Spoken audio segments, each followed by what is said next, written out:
There was even some stash food, some grub. There was all these terms for all this stuff. And I said, I don't want to go up there and sleep on the ground in our sleeping bag. I said, I'll wait here. I'll stay in the cabin. You guys go, and I'll come back up in the morning. So it was still light out, and I was in the place, putzing around. Just by yourself?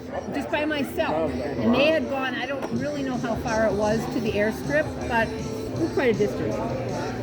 And all of a sudden I heard this, it was like a little trap door, and I heard this,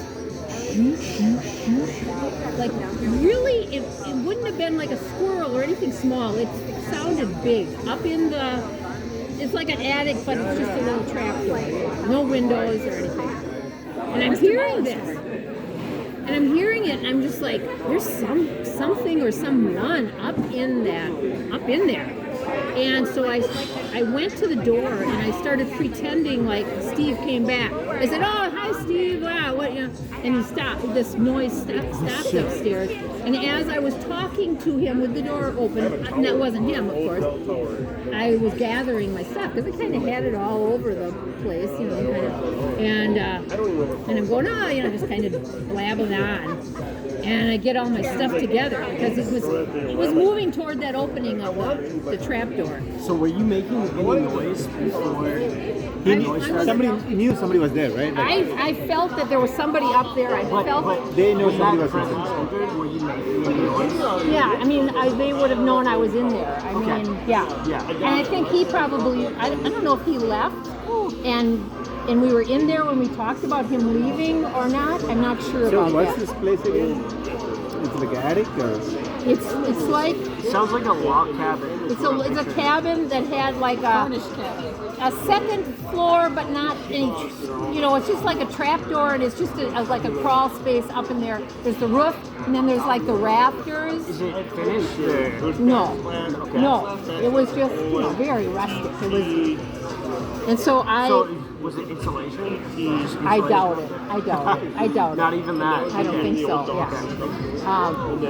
And then so I just got my stuff together, and as soon as I knew there was somebody up in there.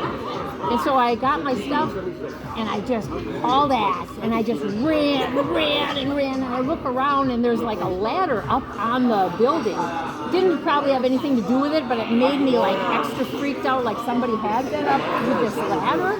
I don't think so, but I get up there, and I run all the way to the airstrip, and I tell the guys about this, and there's somebody was up in there. It sounded like it was very large. It wasn't like a squirrel or something, or a cat, because there were a lot of cats in that town.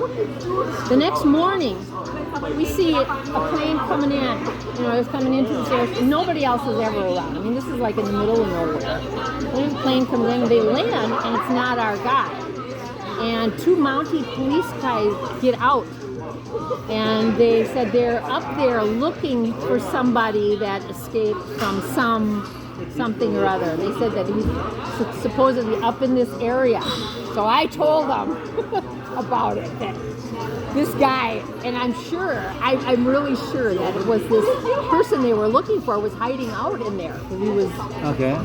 Did they go caught? And then I never heard. I don't know. And they went, and then our guy came to take us away, and I never heard. And his name was Cody, and he aged backwards.